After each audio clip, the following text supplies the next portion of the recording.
Is there such a thing as too much luck? Is there such a thing as too much fun? Messing around, wondering how it's taken so long. I'm really so strong. It's not too much at all. Welcome to Too Much with Denise Love Hewett. I am so excited about today's episode. It's new information to me, so it feels like a little bit of an exclusive for you guys because I'm here with an amazing thinker and therapist, Layne Baker. Thank you for being here. Hello, I'm so happy to be here. And we are going to be talking about burnout today, which is really exciting because I think we all have experienced it or are experiencing it. So we get to learn more about her way that she's viewed it, categorized it. It informed me a lot in terms of my understanding of my own when I've had burnout, what it looks like. So hopefully it will for you guys too. I'm going to read you a little bit about her and then we will get the ball rolling. Okay. Layne Baker is a licensed marriage and family therapist doing the Lord's work in California, known for her clinical focus on the nuanced intersection of high functioning anxiety and relationship health. With over a decade of experience in her field, Layne works with ambitious yet anxious high achievers to help them unlearn the deeply ingrained habits that perpetuate cycles of overperformance and burnout in their work, life, and relationships. Layne's insightful perspectives on modern relationships and personal growth have garnered significant recognition, leading to her work being featured in a range of prominent national publications. Her relatable, engaging commentary can be found in Women's Health, Self, Parents, BuzzFeed, Newsweek, Success, and Thrillist. Beyond these features, Layne's contributions have also appeared in numerous other media outlets, solidifying her reputation as a trusted voice in the field of mental health. She also extends her message and fosters a community of growth through her blog, offering a blend of psychoeducation, actionable insights, and supportive guidance. Really good articles. I've read them. Layne's mission in treating burnout extends beyond mere prevention.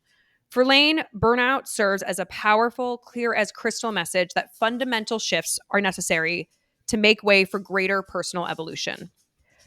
Her work centers on helping high achievers answer this critical call, guiding them through the process of deciding what needs to change and taking the necessary steps to transition into a more centered in the self way of moving through the world.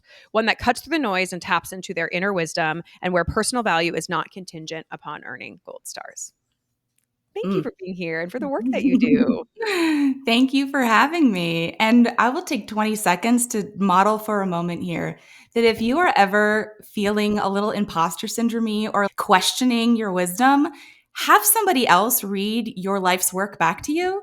That was so powerful to just hear that from you, Denise. And thank you for that experience. And it was such a lovely reminder that when we hear the thing that we're putting into the world reflected back to us by someone else, it feels really good. And my back straightened and I feel myself more grounded in my seat. And that was a part of the experience that I wasn't expecting. And I'm just delighting in the surprise of that in a way that I wanted to model to our listeners today. Yeah, I love that. We always underestimate our impact or how much we've done. And I feel that way too, where I'm just like, why am I always like, what is enough? What is enough impact? It's just like, well, what have we done?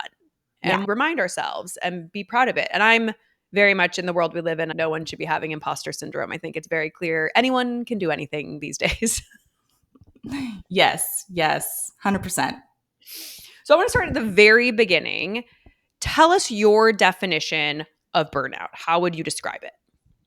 Yeah, I don't think that my definition per se is necessarily of actual burnout is much different than the way that we have come to understand what it is. The term itself was first coined in the early 70s, and it was really tailored to healthcare workers and caregivers in that professional environment. Since then, in modern times, certainly we've expanded that definition to apply to all vocations and industries as well as relational strains. It's really burnout is a result of a chronic, prolonged experience of stress. So it's something that is a symptom of ongoing, chronic, recurring stressors that you can't kind of get out from under that creates this experience that is fatiguing to you emotionally, physically, psychologically. It can be all three. It can be just one of those. But I think, just recognizing that burnout is applicable to all domains of functioning and all industries is really important when we're talking about it. I think a lot of times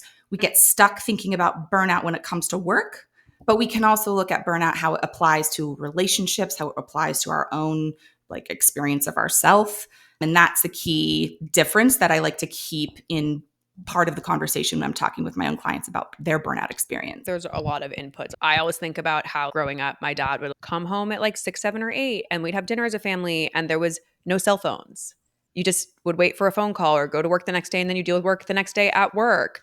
And how much work has invaded our personal lives in such a serious way that you're never not have connection to your email. You're always available. That if people are feeling burned out, I'm like, well, yeah, you should be feeling burned out. We live in a world that is now even more designed to keep you burnt out. Yes, yes. You're highlighting something that I think is so important, which is that even though burnout becomes an individual problem, like it's up to us to figure out how to untangle ourselves from a burnout experience, but it's not something that's born from us. It's born from the system that like designed it to be that way, right? And keeps us in that place of burnout. And I think a lot of times people come to the work of figuring out their own experience of burnout feeling guilty or even shameful that they're in a place of burnout in the first place. They think that it's something that they did to themselves. And to your point, it's such a result of a larger kind of breakdown in a system that doesn't give people the opportunity to really feel more empowered to prevent it from happening in the first place. Totally.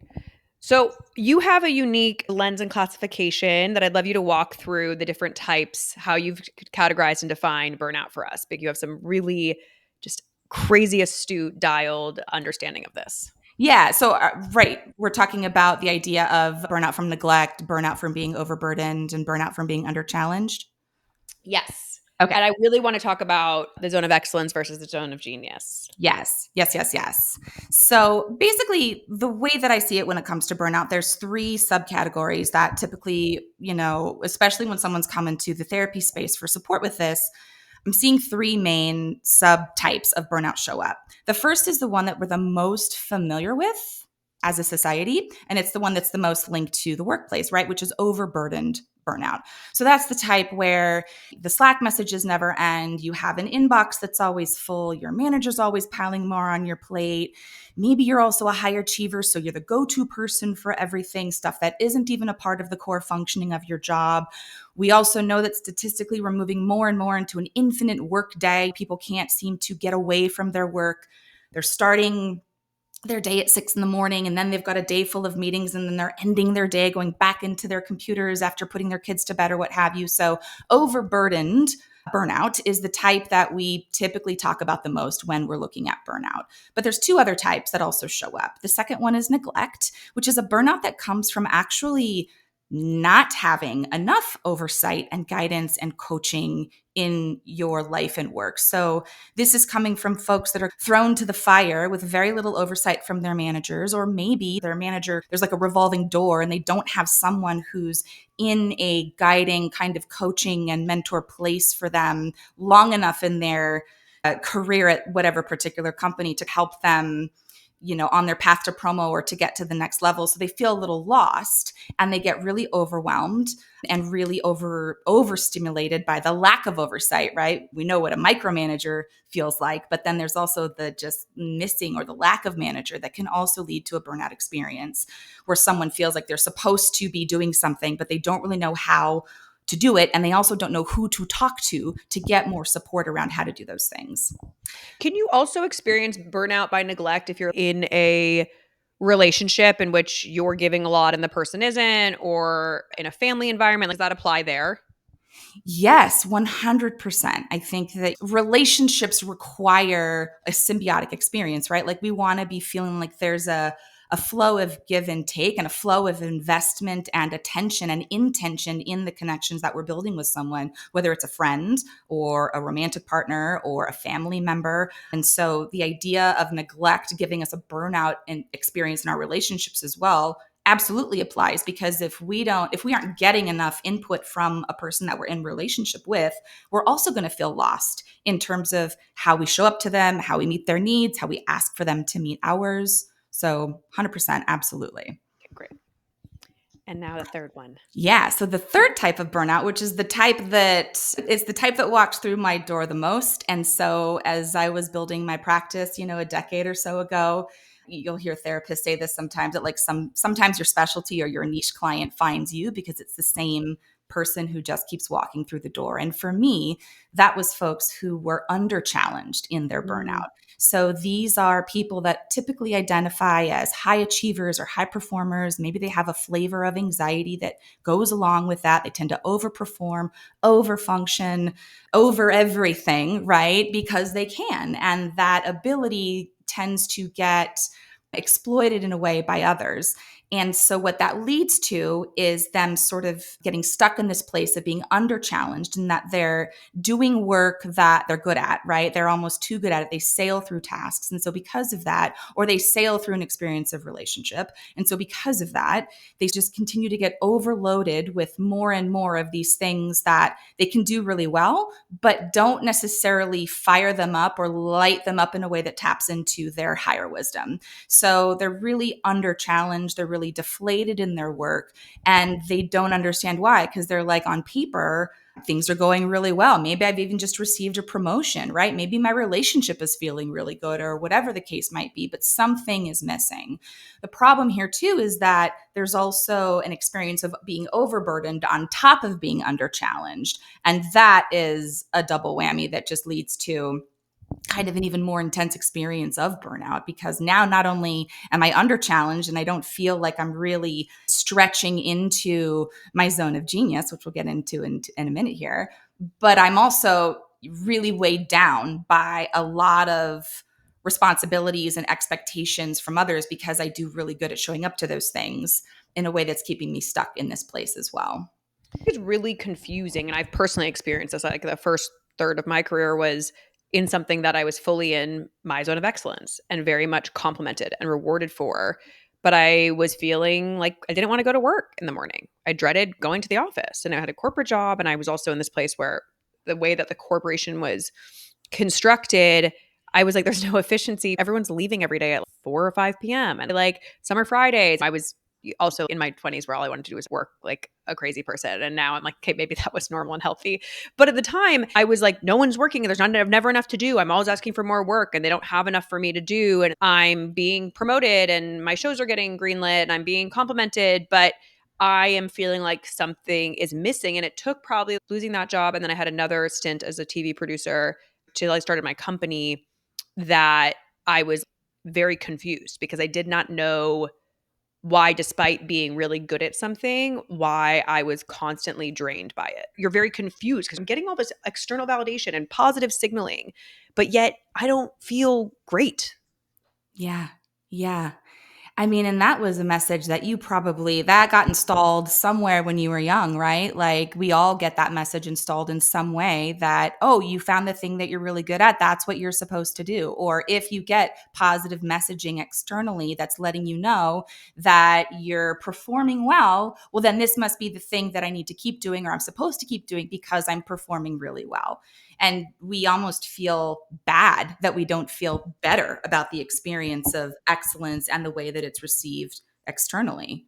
Right. I'm We feel like excellent at we're this. broken. Yeah. Yeah. Why don't I like it? I'm excellent. I'm one of the best people to ever do this. Why am I not liking it? And you feel like you should like the thing that you're really good at. And many of Mhm. us, like, I am so grateful to be a multi-talented person who's good at multiple things. That is a gift in and of itself, but it's also confusing because if you have one thing you're really good at and you love it, it's clear. But if you have a bunch of things you're good at and you're getting all this signaling, then you're like, well, actually, what is the thing that makes me happy? Not just the thing I'm good at or of service for or praised for. Right. And it's a lot to unravel, which is why I can see people come to you and ask for help, because it's like, help. Yes, yes. Because what I'm really good at can be very other centered, right? When we think of what we're really good at, it's typically in terms of how other people receive it. How will other people see me as good at what I do? What makes me happy is very internal, right? That's Mhm. something that starts in here. And so to flip that and to start to look at what makes me happy versus what do others receive as something that I'm really good at doing is a crucial shift for a lot of people that start to investigate that question, you know. Now, when we get into the work of the zones here, we'll talk a little bit about how there's also nothing wrong with the zone of excellence, right? If someone is living in a place where they're doing what they're really good at, they feel like they're thriving, they don't feel a call or a pull or a dissatisfaction in any way, it's also okay to lean into a place 100%. where things are just feeling good in your life. It's not that you're supposed to be looking for something else or thinking that there's something problematic with being where you're at any point in time. And also, for a while, it worked for me. That's why I was in it. That's why I kept doing it. I wasn't feeling depleted by it, right? Yeah. And then all of Mhm. a sudden it shifted, and maybe I had outgrown certain things or I was evolving, and then I had to reassess. But, obviously learned a lot and gained a lot from those experiences. But that's part of why we have to understand too. We do stuff because either we do it because it's how we've learned as a coping mechanism, it's how we've learned to survive, or it's something that we're like, yeah, it worked for me until it didn't work for me. Yes. Yes. Yeah. And giving yourself the permission to shift, I think, is so important. The okayness of something can work for you until it doesn't. And now I get to make a different choice. Yeah. And a lot of people feel so stuck and committed to the choice that they did make, right? Well, this is the decision that I made, so I got to stick with it, rather than feeling like they could even give themselves the permission to pivot in anything, whether it's a relationship, a career trajectory, whatever. Well, it's scarier to pivot, right? To be like, okay, I haven't been praised by this thing that's been calling my name. So I'm going to Mhm. go towards the path where no one's told me I'm good at this, but I'm going to do it anyways. It's petrifying. Yes, yes. You're talking about the pipeline here of like the excellence is what leads to the familiarity of something, which is what leads to the comfort of it, which Mhm. is what leads to the trap, right? The trap, if we are someone who wants to maybe see what could be on the other side of staying in that comfort zone.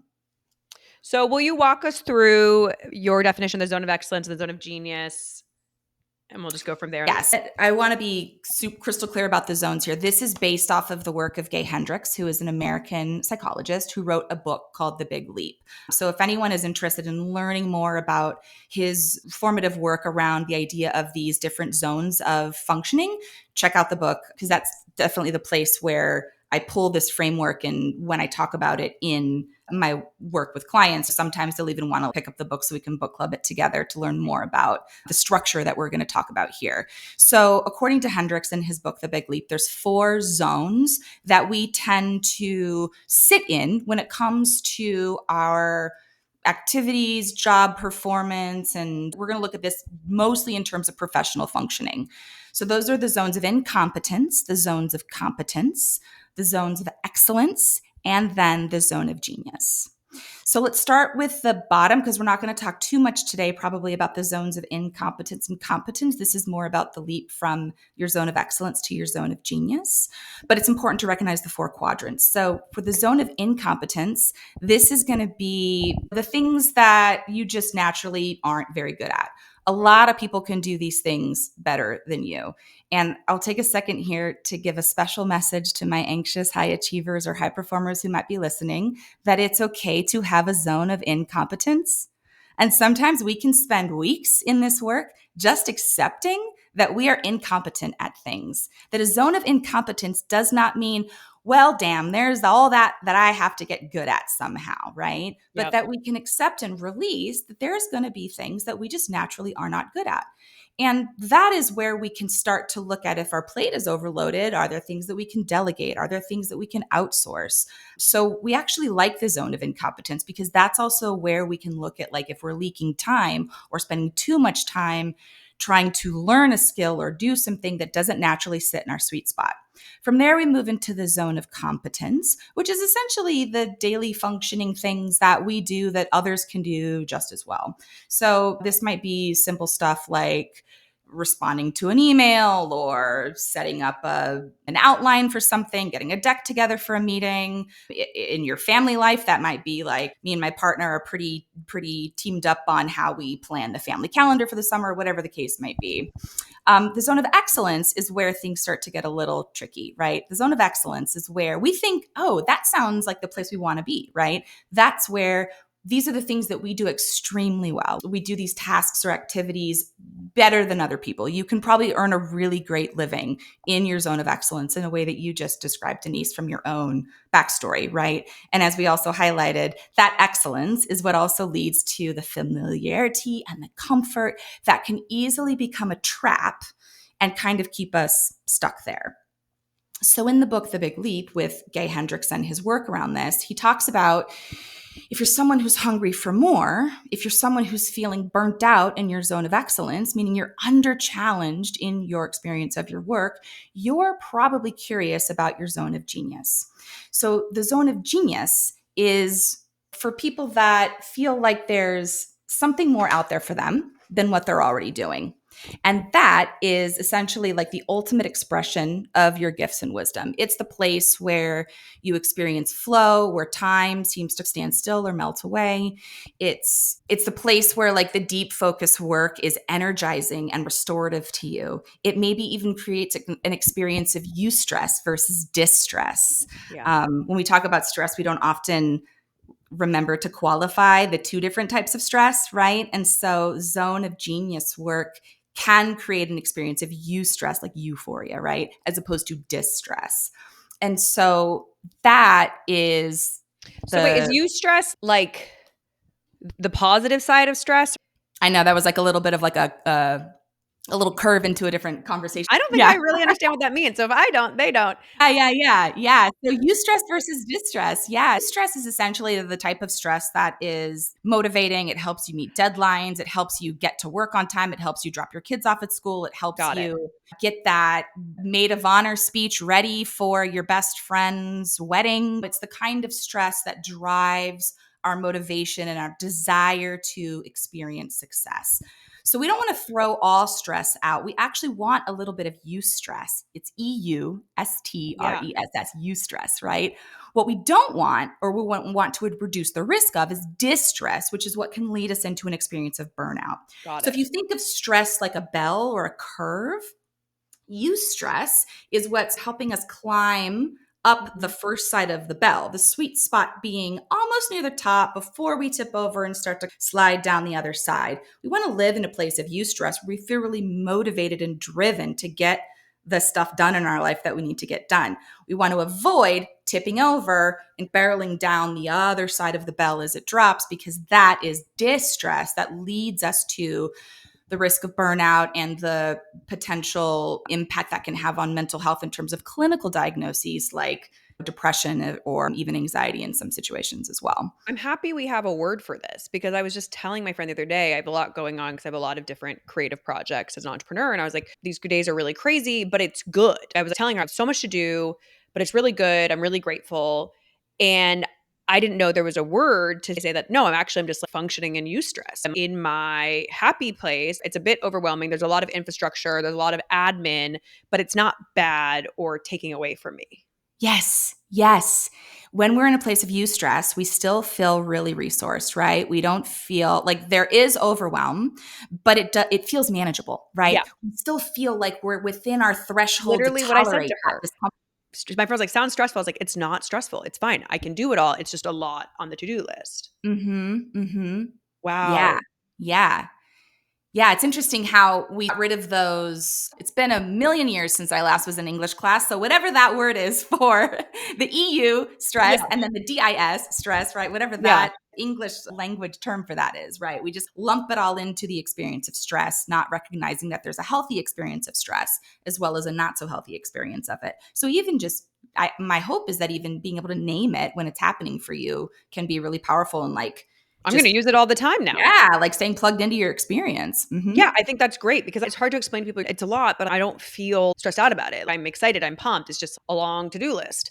But for me, that's a gift, having worked so hard to get to a place where I can be an entrepreneur and have these creative projects. This is what I've been working towards. So for me, it's not, ooh, I'm overwhelmed. It's exciting. It's just a lot. Yeah. Okay, great. This is awesome. I'm so happy you explained that. Thank you. Yeah, cool. Okay, so back to the zone of genius. Having this type of patient come in to see you often, have you seen a theme of, say, like people that are drawn to their zone of genius? Is Mhm. there a way that life as they know it starts to break down, that they're forced or pulled into their zone of genius? Is that a common theme? Does that happen? What have you noticed about people that are starting to pursue the zone of genius? Yeah, it's a great question. So, people that are starting to pursue their zone of genius or even curious about the idea of what else could there be there out there for me have started to see they've started to see more of a like an impact in their life of being in a place of feeling under challenged in their work that crosses bounds into other areas of functioning, right? So they're seeing an impact on their relationships, they're seeing an impact on how they feel about themselves, they're definitely experiencing flavors of burnout in terms of the symptoms that we know to look for, right? So maybe they're feeling really cynical, they're apathetic, they're touched out in some way. They may be having some physiological symptoms, some GI issues, or chronic headaches or trouble sleeping. They're going to have mental sluggishness, irritable mood, right? So when all that starts to happen and they're like, why am I not feeling good, even though I'm doing something that I'm good at? That's the first question, right? Because those are the symptoms that start to feel mental healthy to put Yeah. it in a very unclinical way, right? They start to go, oh, I think I might need some help around what's going on here for me because this feels like it's headed in a direction that I don't want it to go. And without an intervention, it possibly could head in the direction of a clinical diagnosis of anxiety or depression if there isn't already one in play that they're managing, But essentially, that idea that like things feel out of sync and I don't know why, but I know that I need to go somewhere to slow the conversation down for myself and figure out what's going on because I'm seeing an impact in other areas of my life. When people come to you, is it usually something big has broken that's woken them up to I need help? Or is it maybe they're early adopters in seeking help? Because I went to therapy when it was my eighth big heartbreak. And I was just like, my heart can't do this anymore. And then, of course, went to therapy and realized we weren't really there to talk about my heartbreak. We were there to talk about lots of other things. And also, like, you were dragging me when you're like, GI symptoms. I'm like, oh my God, that was my blaring red flag that I ignored for a really, really long time. Mhm. But my brother had to have like a breakdown in his personal life. I've had other people have big things just fall apart for them to be like, okay, something's not working, or maybe they've fainted on an airplane or something happened. Or so I'm just curious because I think subtle symptoms are being like, I think I'm bored at work, or I think I'm unhappy, or I'm irritable. Is that usually enough for people to say, I need help? I think more and more today, even more than 10 years ago, which is not a lot of time. So think about that in terms of 20 years ago or 30 Yeah. years ago. People are looking at mental health and therapy as much more of a supportive space for them in the case of life in general and the hardness of it all that just comes with being human, and less about when the bottom drops out and there's a crisis, now I go and get the help that I need. Now that still happens, Yeah. right? For some folks, the bottom does need to drop out, or there needs to be a real kind of crisis oriented situation coming up for them that gets them through the door. But I will say that we're seeing, and I think it has to do a lot with the destigmatizing around getting mental health support that's showing up more today, the more open and honest conversations that people are having about their own mental health journeys, right? It's giving a lot more permission to people to start to seek this work sooner so that it is a little bit more of a risk reduction than it is about crisis intervention once the stuff has already hit the fan.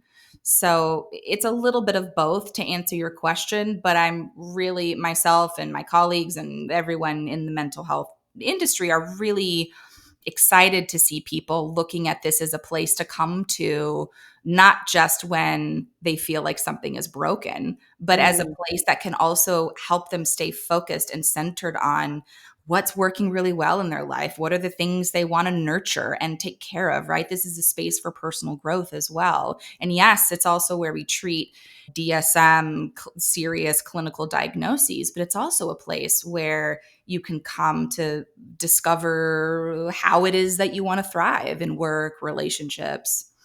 That makes me really happy to hear. For me, it was something where I was like, I can see the road I'm going down. I'm not there yet. The bottom's not fallen out, but I realize that the common denominator is me.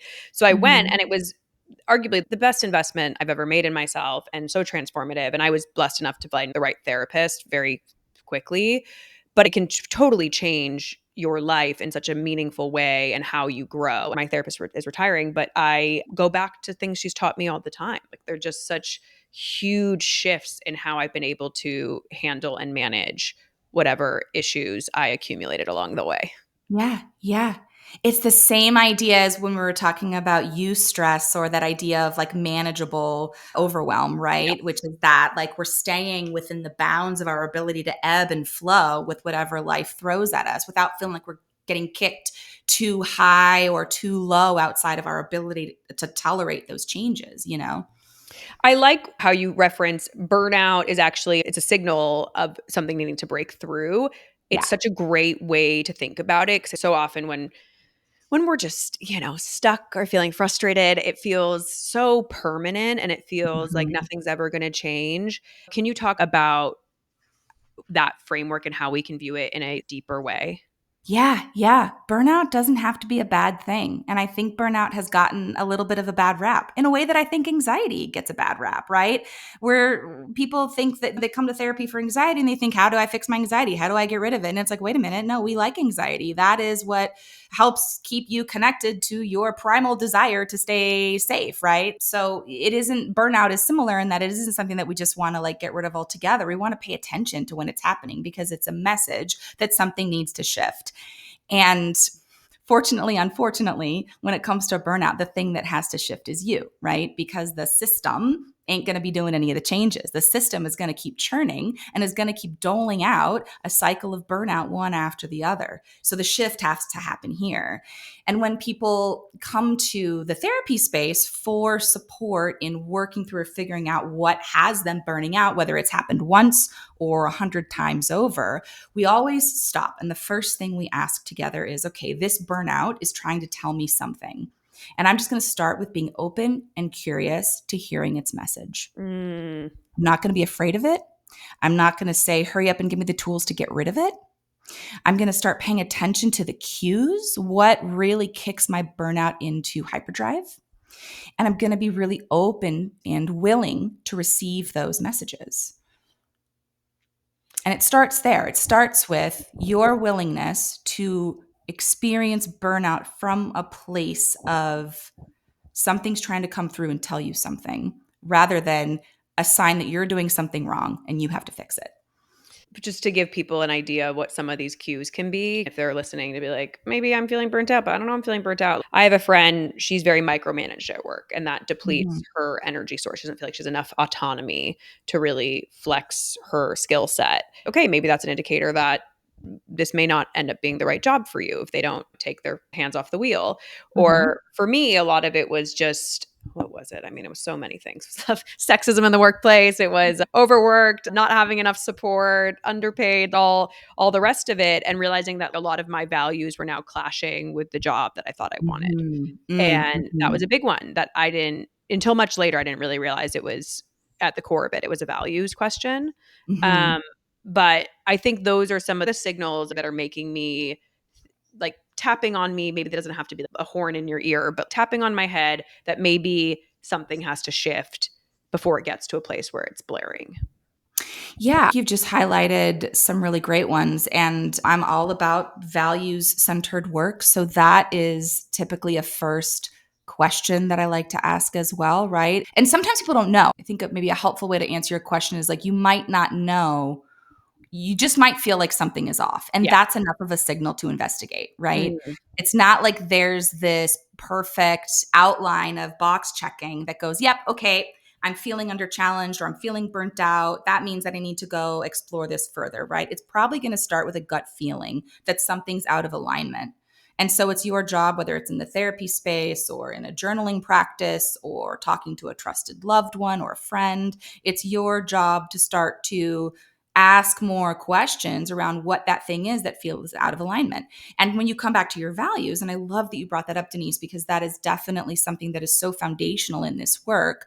That's ground zero, right? Because if we are showing up to something day after day that violates our values on a core level, well, for sure, we're going to start to get burned out, right? And it's important for us to know from a starting place what our values even are so that we can then be on the lookout for what violates that along the way that then contributes to our experience of feeling burnt out, whether it's work or a relationship.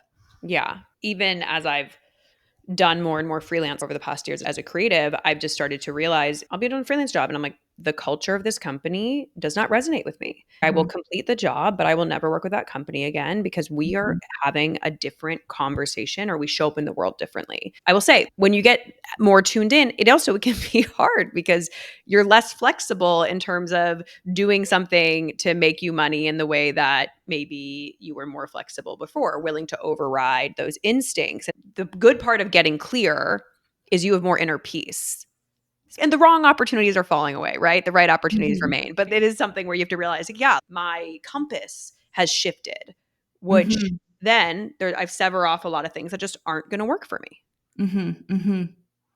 Yeah, absolutely. I hear that a lot from folks like, it was actually so much easier when I didn't see things the way that I see them now, right? Like it's you can't ignore once the insight is there and you can't not pay attention once you really notice when there is a values misalignment or something is just not fitting in a way that makes sense or feels good to you.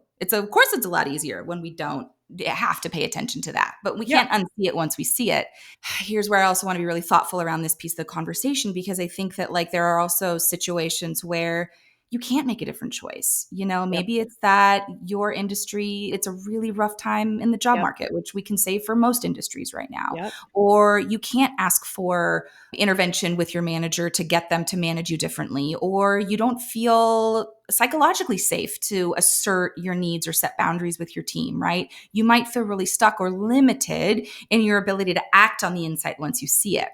And I think this is where we can actually say it's okay to look at other places in our life where we can feel into our values or what we really care about or what lights us up or taps into our innate wisdom that isn't necessarily work centered. Because I think another piece of this conversation needs to be around divorcing those things when we need to, because we're a whole human having a whole experience. So it's also okay for us to feel like our values are getting fed somewhere else or Yeah. in alignment somewhere else in our life, whether it's in volunteer work or in our relationships or in how we parent or how we lead or whatever the case might be.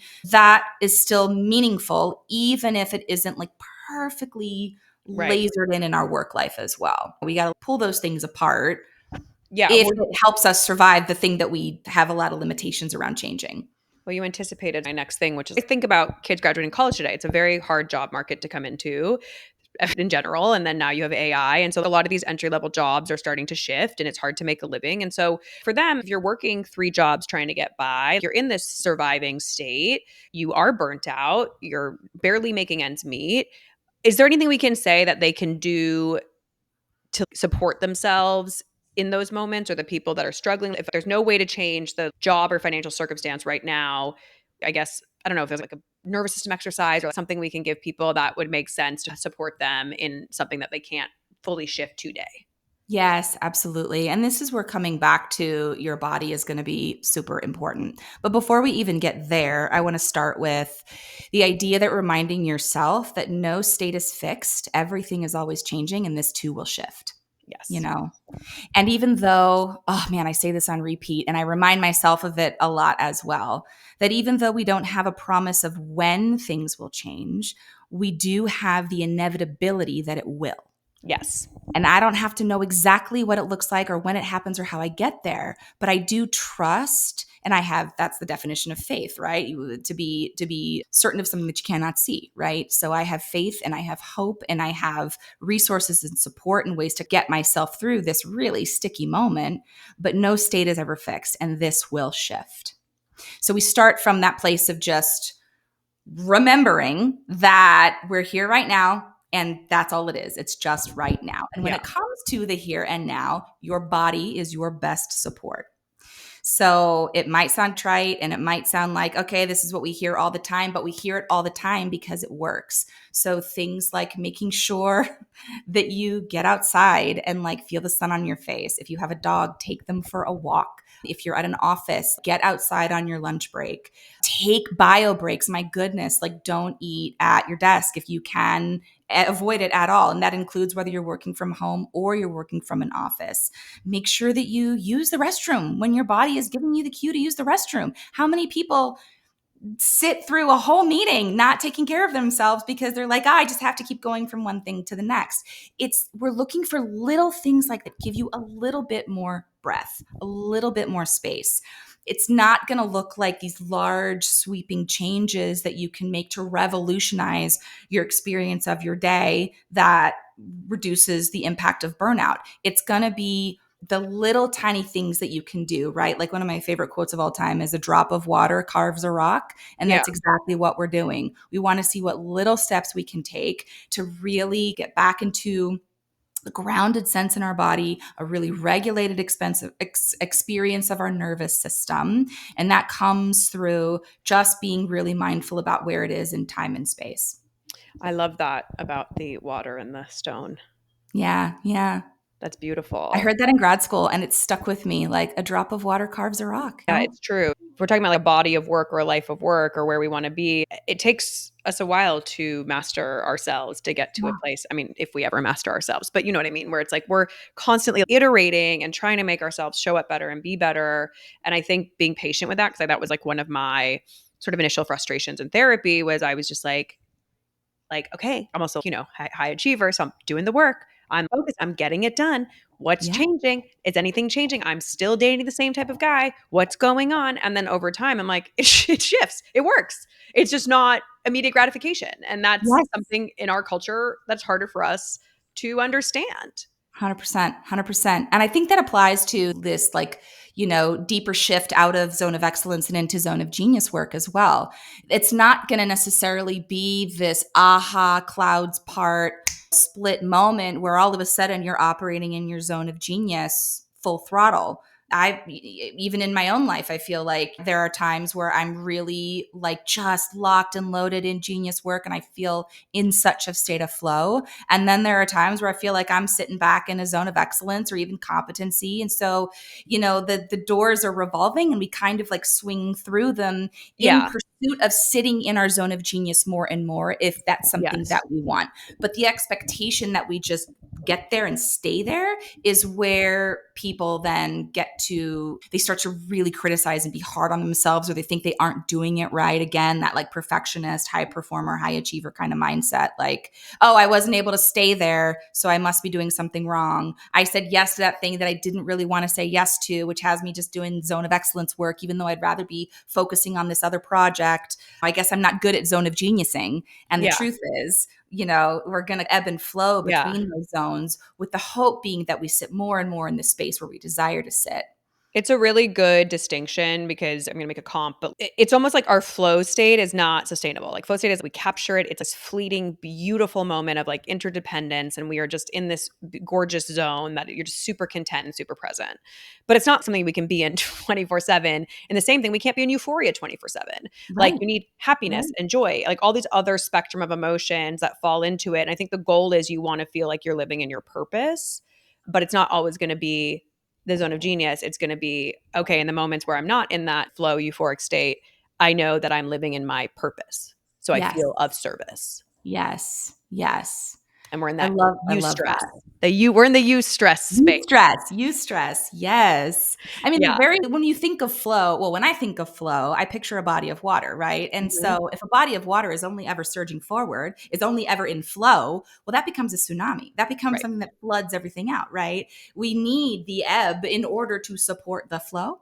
Yeah. And so, And also to appreciate it, because certainly if I was in yes. flow state all the time as a DJ, when I get into flow state with my set, I'm like, this is what I'm always chasing. This is the moment I'm always after. And when you get there, it's Mm, awesome. But it's not mm, fun if I didn't have to get there. Part of the fun is I'm here and I can recognize and stand in that and be like, wow, tonight was really great. I got to that flow state space. yeah. Yeah.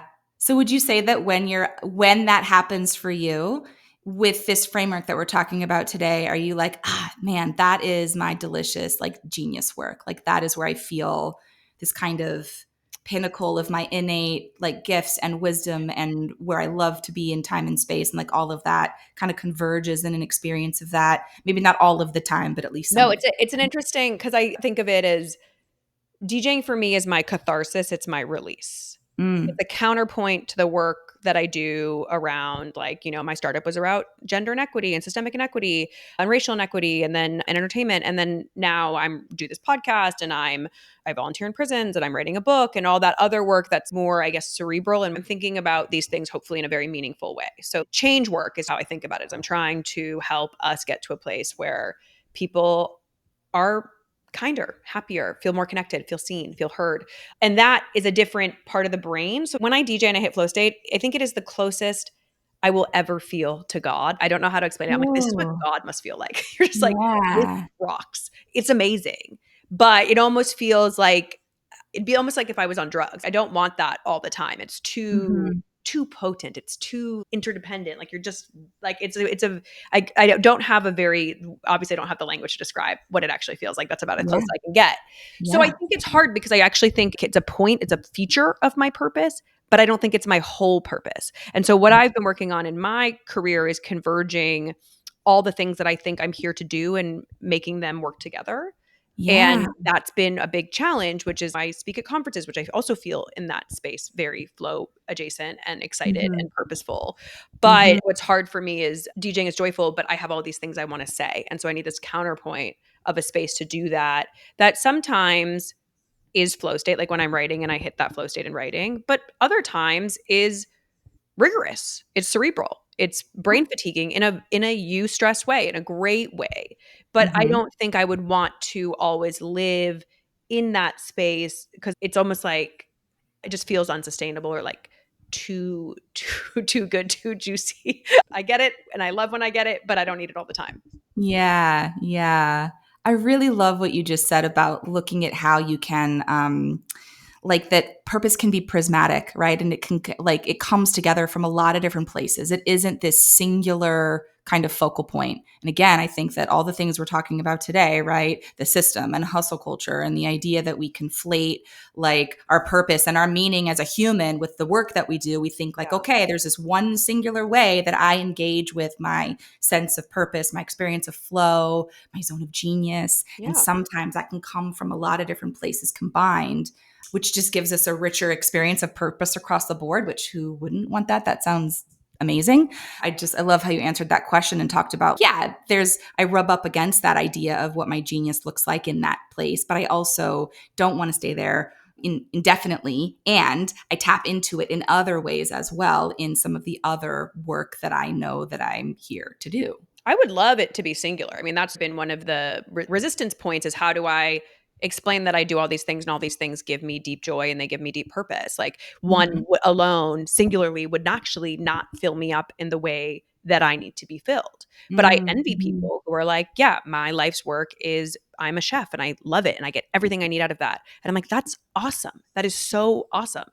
I am just not that person. That's part of it is also I had to get to a place where I accepted that about myself and stopped trying to make it all make sense or fit into this box that everyone wanted to put me in or this kind of person. I do these things because all of them give me something in a really meaningful way. And also, I believe I'm here to be of service. So it's not just about what it gives me, it's also about what I think I'm here to do to be hopefully supportive to the people and the community around me. Yeah, yeah, absolutely.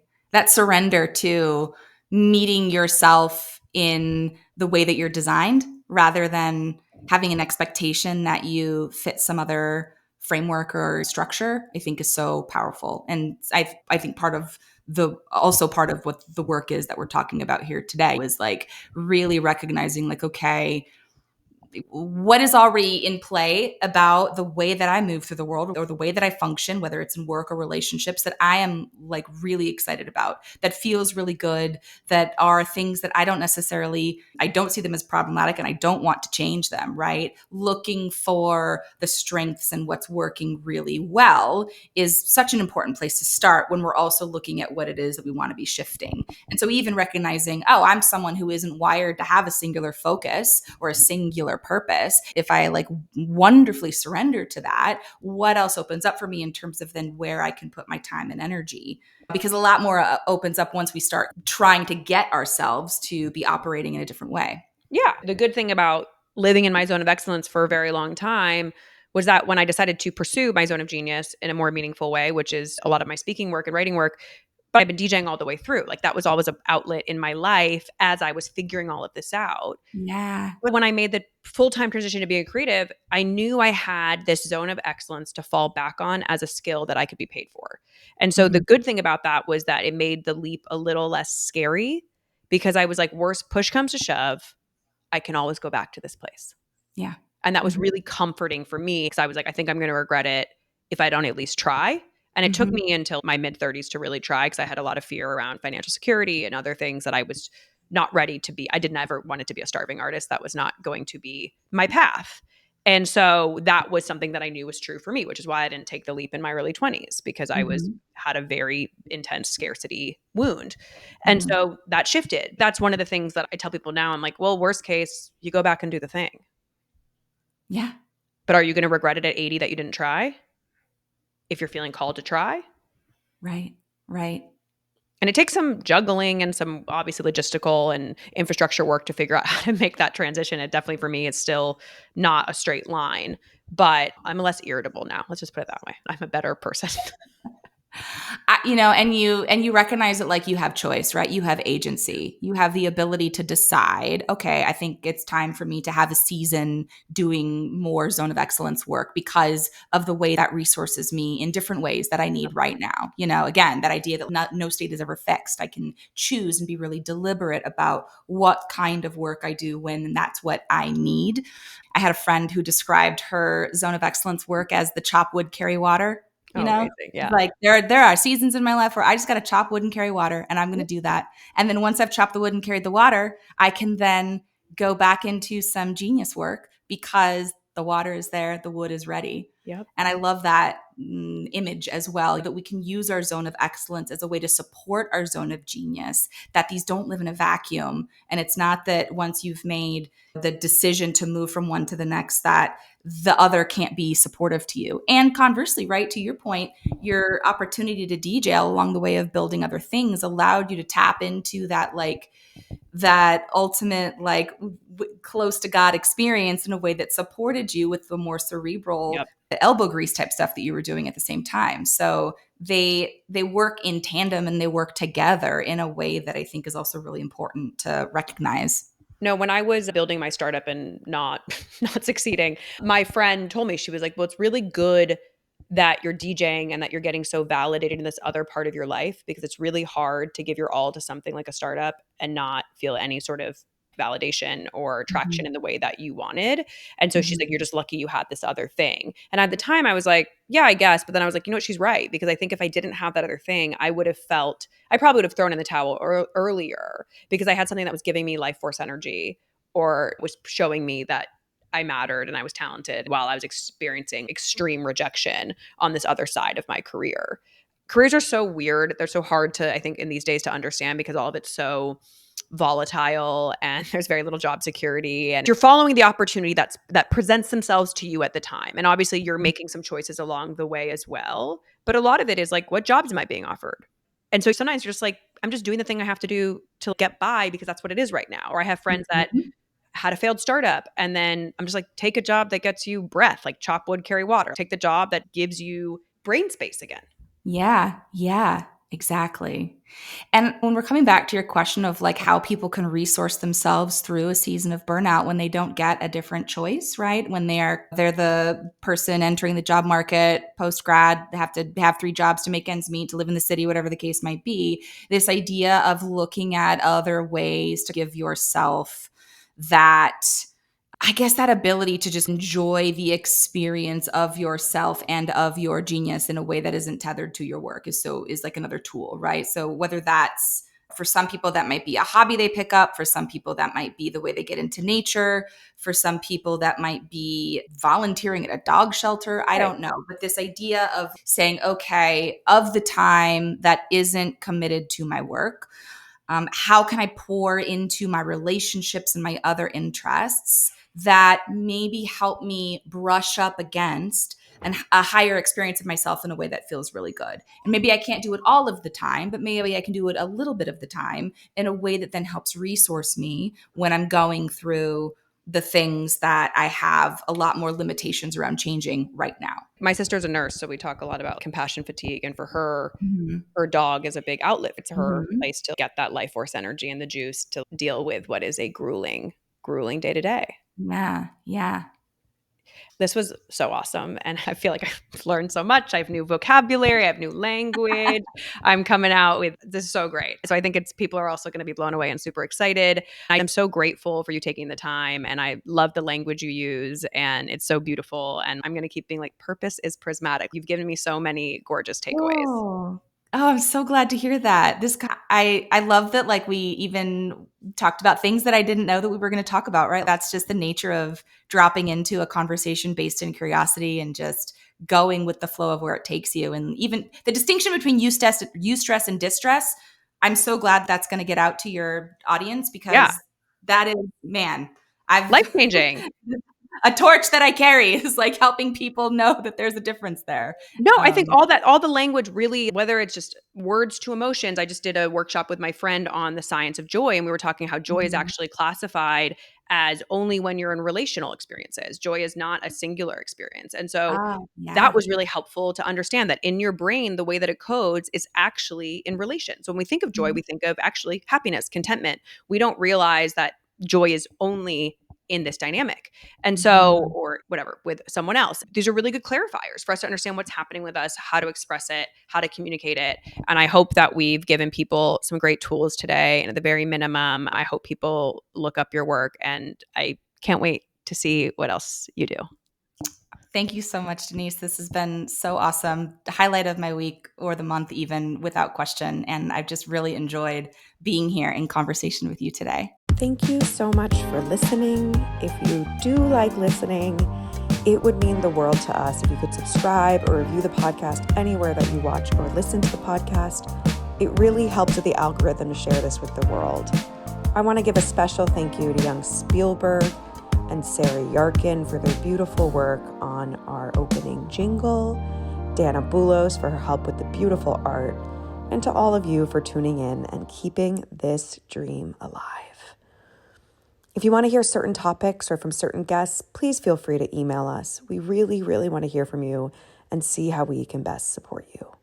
See you next time.